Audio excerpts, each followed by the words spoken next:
The Adepticon Warhammer 40k team tournament is, as far as I'm concerned, the flagship 40k event at Adepticon. Of course, I have a massive bias.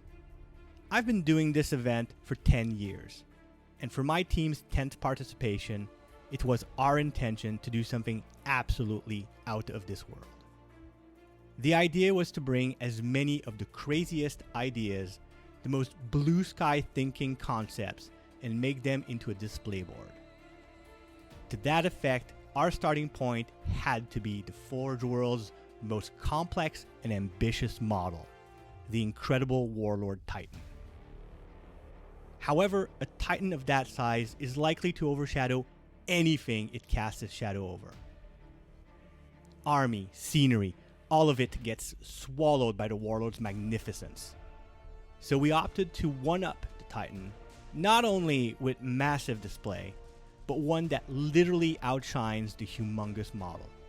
A shrine worthy of the Warlord, but also one that dwarves the so-called miniature. Our theme is that of the Warlord Titan, designated Deus Imperator Omnissiah, the God Emperor's Titan. A symbolic gift offered by the priesthood of Mars, the same way a ceremonial weapon might be gifted another nation's leader during peace talks, but on a scale worthy of the Imperium. The Titan stands upon a base of real stained glass, representing the icon of the joint force of Adeptus Sororitas and Adeptus Mechanicus that guard, maintain, and worship the machine.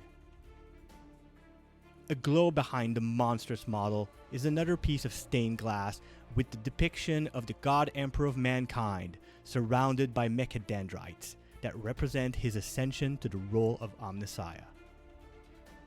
The shrine is replete with details that hint to the religious and ceremonial standing of the Titan. Servitors clean and polish its armor. Other relics and imagery decorate the giant holy warehouse. A keen eye will notice details such as a hand grenade of holy purpose, an agent of the Vindicari ready to take out any visitor who would wander too close to any of the displays, as well as some rats that we're told the servitors will take care of at some point. Legend has it that Deus Imperator Omnissiah was originally planned to be made of solid gold to pay homage to the Emperor's armor. But the idea was scrapped in favor of consecrated white marble and ceramite of golden yellow. While the Titan has never been used in combat, every 100 years it walks and discharges all of its weapons as both a maintenance test and a celebration of the Emperor's glory. Pilgrims will donate generations worth of life savings to travel to the shrine and stand in the firing fields, joyous to be obliterated in holy fire. Noble families have risen from dust for the sole purpose of visiting the shrine and donating their offspring to become mindless servitors, used to maintain the machine and myriad facilities necessary for its upkeep and worship. The armies that surround Deus Imperator Omnissiah were composed to reflect this theme as closely as possible. Units that echo the Titan's aesthetic of a giant ornate robot are favored.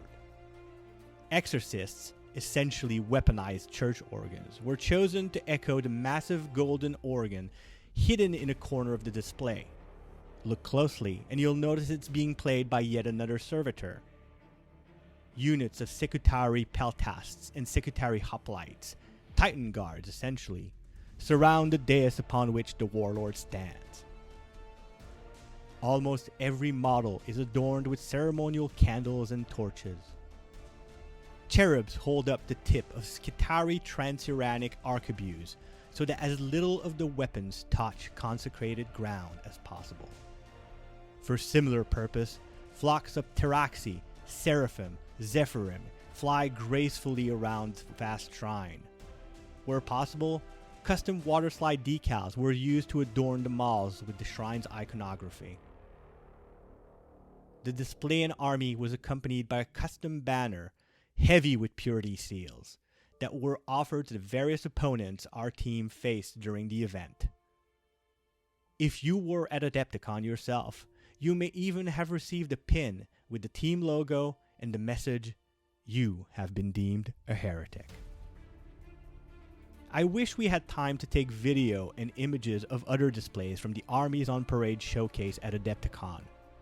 It was our plan to visit each display and talk to the amazing and dedicated artists who poured their heart and soul into making works of art that evening. But, as anyone who was there can attest, the room was packed and my team was needed near our display to answer questions, show off models, and tell the tale of Deus Imperator Omnissiah. For 3 hours we stood in front of our display talking with modelers and players alike. I don't know that we'll ever be able to create something like this again, but as a celebration of my 10th participation to the Warhammer 40k team tournament, it was one hell of a party.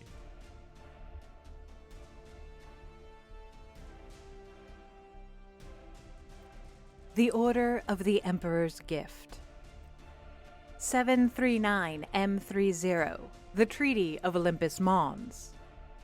The Warlord-class Titan, designated Deus Imperator Omnissiah, is gifted to the Emperor of Mankind as an offering by the cult Mechanicus, a symbol of the new alliance between Terra and Mars, and as an icon of the combined martial strength of the Imperium. 841 M30, Nobilitas.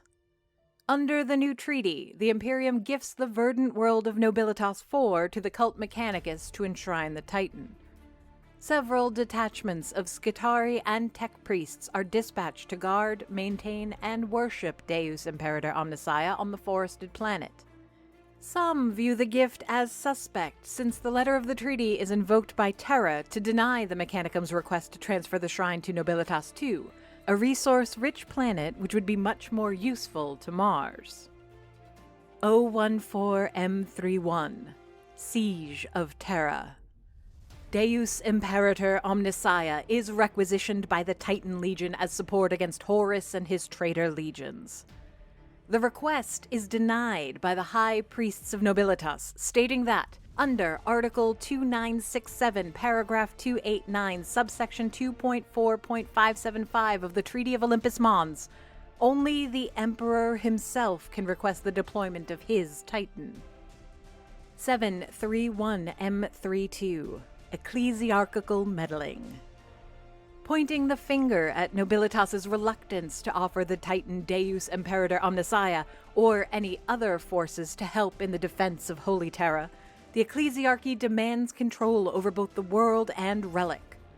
Under pressure, and with the Emperor on the Golden Throne, the Nobilitas High Fabricators agree to an amendment to the treaty that will permit, quote, any High Lord of Terra to personally requisition, end quote, the Deus Imperator Omnissiah. In exchange, Mars keeps control of the Forge World and Titan. 255 M36, the Age of Apostasy. Trying to consolidate all Imperium military assets, Ecclesiarch and High Lord of the Administratum, Goj Vandire, requests the transfer of the Titan to Terra. The request is again denied since it was made via astropathic message and not in person. At the end of the conflict, during his pilgrimage, Sebastian Thor himself visits Nobilitas, 272 M36, appointing 2 detachments of Daughters of the Emperor, later Adeptus Sororitas, to serve as guardians of Deus Imperator Omnissiah as a reward for the Forge World's loyalty, despite the High Fabricators insisting they had just followed protocol. 999 M41, Cicatrix Maledictum. The skies over Nobilitas now glow in eerie purple as the tear in the Immaterium hangs over the world. While a warlord Titan is but one amongst thousands, it could still shift the tide of any number of battles in which it participates. Once more, the Imperium must demand that Deus Imperator Omnissiah march to war in this, their darkest hour. To this end, Morvenn Vahl, accompanied by Saint Celestine as a bodyguard, made the pilgrimage to Nobilitas 4 to enlist the Forge World and its mightiest weapon, personally. If you enjoyed this video, please consider dropping us a like and subscribing. Thanks for watching.